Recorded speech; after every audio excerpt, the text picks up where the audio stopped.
നെടുങ്കണ്ടത്ത് ജപ്തി നടപടിക്കിടെ വീട്ടമ്മ ആത്മഹത്യ ചെയ്ത സംഭവത്തിൽ പ്രതിഷേധം കനക്കുന്നു. ലോൺ കാലാവധി അവസാനിക്കാൻ ദിവസങ്ങൾ ഉണ്ടെന്നിരിക്കെ ബാങ്കിൻ്റെ ധൃതി പിടിച്ചുള്ള ജപ്തി നടപടി എന്തിനെന്ന ചോദ്യമാണ് ഉയരുന്നത്. ബാങ്ക് മാനേജരെ കൊലക്കുറ്റം ചുമത്തി അറസ്റ്റ് ചെയ്യണമെന്നാവശ്യപ്പെട്ട് BJP നെടുങ്കണ്ടം മണ്ഡലം കമ്മിറ്റിയുടെയും കർഷക കോൺഗ്രസിൻ്റെയും നേതൃത്വത്തിൽ ബാങ്കിലേക്ക് മാർച്ച് സംഘടിപ്പിച്ചു.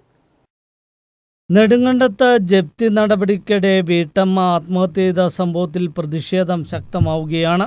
വായ്പാ കാലാവധി അവസാനിക്കാൻ ദിവസങ്ങൾ ഉണ്ടെന്നിരിക്കെ ബാങ്കിന്റെ ധൃതി പിടിച്ചുള്ള ജപ്തി നടപടി എന്തിനെന്ന ചോദ്യമാണ് ഉയരുന്നത്. ബാങ്ക് മാനേജരെ കൊലക്കുറ്റം ചുമത്തി അറസ്റ്റ് ചെയ്യണമെന്നാവശ്യപ്പെട്ടാണ് BJP നെടുങ്കണ്ടം മണ്ഡലം കമ്മിറ്റിയുടെ നേതൃത്വത്തിൽ ബാങ്കിലേക്ക് മാർച്ച് സംഘടിപ്പിച്ചത്. സൗത്ത് ഇന്ത്യൻ ബാങ്കിന് മുമ്പിൽ ഒരു പ്രതിഷേധ യോഗം നടത്തുവാനുള്ള ഒരു സാഹചര്യം നമുക്കറിയാം. കഴിഞ്ഞ ദിവസങ്ങളിൽ കേരളത്തിൽ മുഴുവൻ ചർച്ചയാക്കപ്പെട്ട ഒരു വിഷയമാണ് ജപ്തിയുടെ പേരിൽ ഒരു വീട്ടമ്മ പെട്രോൾ ഒഴിച്ച് ആത്മഹത്യ ചെയ്യേണ്ട ഒരു സാഹചര്യം ഉണ്ടായത്. ഭാരതീയ ജനതാ പാർട്ടി ഇന്നൊരു സൂചനാ സമരമാണ് ഇവിടെ നടത്തിയിട്ടുള്ളത്. ഈ കുടുംബത്തിലെ ആശ്രിതർക്ക് സർക്കാർ സർവീസിൽ ജോലി കൊടുക്കുന്ന അടക്കമുള്ള കാര്യങ്ങൾ, അവർക്ക് വന്നിട്ടുള്ള സാമ്പത്തിക പ്രശ്നങ്ങൾ പരിഹരിക്കുന്നത് അടക്കമുള്ള കാര്യങ്ങൾ സർക്കാരിൻ്റെ ഭാഗത്ത് ഉണ്ടാവണമെന്നാണ് ഭാരതീയ ജനതാ പാർട്ടിക്ക് ആവശ്യപ്പെടുവാനുള്ളത്. ഇല്ലാത്ത പക്ഷം ഭാരതീയ ജനതാ പാർട്ടിയുടെ നിരന്തരമായ സമരമുറകളുമായി ഉണ്ടാകുമെന്ന് മാത്രം ഈ അവസരത്തിൽ സൂചിപ്പിക്കുന്നു. തുടർന്ന് നടന്ന ധർണ BJP മണ്ഡലം പ്രസിഡന്റ് ബിജു കോട്ടയിൽ ഉദ്ഘാടനം ചെയ്തു.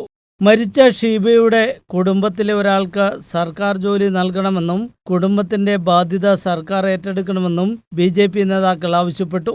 കൂടാതെ കർഷക കോൺഗ്രസിന്റെ നേതൃത്വത്തിൽ ബാങ്കിന് മുന്നിൽ പ്രതിഷേധ പരിപാടി നടത്തി. കർഷക കോൺഗ്രസ് ജില്ലാ പ്രസിഡന്റ് ആന്റണി കുടിക്കാട്ട് ഉദ്ഘാടനം ചെയ്തു.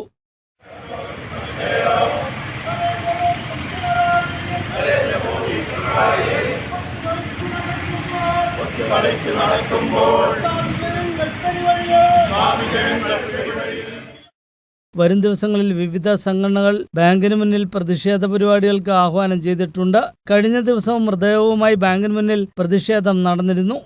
ന്യൂസ് ബ്യൂറോ, രാജകുമാരി.